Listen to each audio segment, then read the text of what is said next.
Olá, vamos então para um outro vídeo tutorial partindo de uma imagem, de um recorte de uma carta topográfica obtido por meio do complemento DSG Tools, que foi demonstrado em outro vídeo aqui do canal. Hoje vamos elaborar, desenhar o limite de uma microbacia hidrográfica pelo método cartográfico, ou seja, aquele método em que precisamos reconhecer as feições topográficas, como os cursos d'água, nas cores azuis, as curvas de nível nas cores marrons, a conformação topográfica do relevo nos seus divisores topográficos das bacias para criar uma camada e vetorizar essa camada utilizando a ferramenta de edição do QGIS. Então, partindo da imagem já definida a área da bacia, cujo exutório nós temos aqui muito próximo a esta ponte, portanto, esta confluência será o nosso exutório de referência. O exutório é o ponto onde toda a água captada a montante da seção transversal será escoado, né?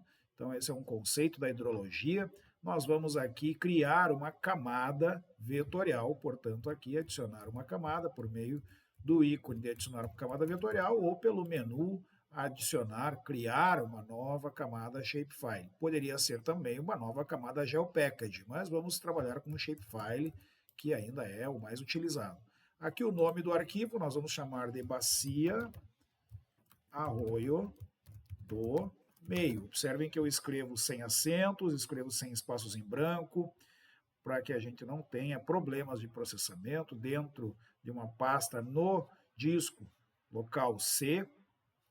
Aqui o tipo de geometria que nós vamos definir é polígono. E aqui o nosso EPSG, que está em WGS84, nós podemos alterar ele para um sistema de referência em coordenadas UTM. Nesse caso, eu trabalho aqui no fuso 22S, então aqui eu vou encontrar WGS84, UTM, zona 22S. Se ele não estivesse aqui nesses recentemente usados, poderíamos buscar aqui pelo filtro escrevendo WGS espaço 84 espaço barra UTM, e aí teríamos uma lista bastante grande, né, das opções desses sistemas de referência de coordenadas no WGS 84 UTM.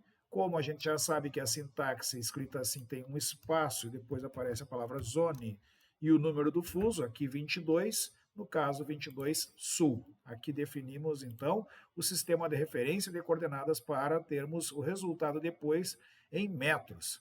Dando um OK aqui, já temos a criação da camada, né? E aqui vamos iniciar a edição da camada por meio da ferramenta do lapisinho ali, ó, o alternar edição, em que vamos adicionar um polígono.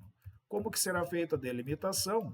Iniciaremos, portanto, pelo ponto chamado de exutório. Como eu disse, eu localizei esse ponto aqui, próximo a esta ponte, logo a montante da ponte, vou iniciar por aqui.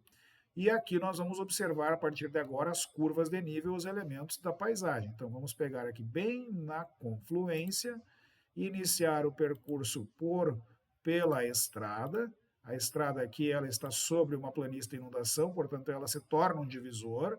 E aqui vamos sair da estrada, buscar já aqui a primeira linha de curva de nível, aqui próximo aonde fala aqui São Marcos. Então, aqui a gente vai delimitar e vamos indo subindo, né, o relevo das curvas de nível aqui, encontrando as curvas mestras, observando as suas cotas. Eu estou na curva de 200 metros, vou até a curva que tem ali já uma formação de um topo de um morro, vamos descer, voltar, subir, vamos até a curva de 300 metros, depois ir adiante na curva de 400 metros, subir até alcançar o ponto mais alto do morro, que é 469 metros.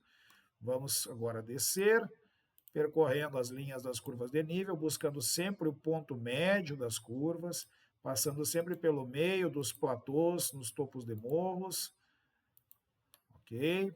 Estamos descendo agora aqui, buscando então uma nova, né, baixada, aqui uma formação chamada garganta, onde, né, nós temos um rebaixamento do relevo aqui, voltando para buscar uma nova curva de maior altitude, e aqui então indo para o ponto em que vamos fazer uma inflexão na parte que vai subir aqui para encontrar esta curva, a qual vamos percorrer bem pelo meio dela, porque um lado desse platô converge o escoamento para o fora da bacia. Aqui temos que encontrar o ponto mais alto também.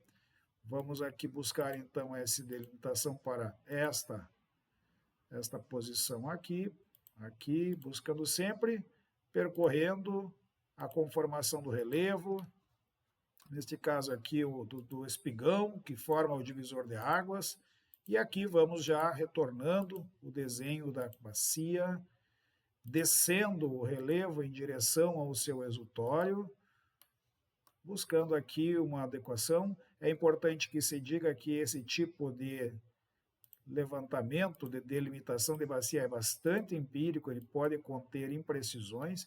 E observe aqui que nós temos uma região de planície de inundação em que não há desníveis indicados por curvas de nível, portanto, assume-se que essa é uma área bastante plana. Vamos apenas aqui fazer um equilíbrio entre a área da bacia.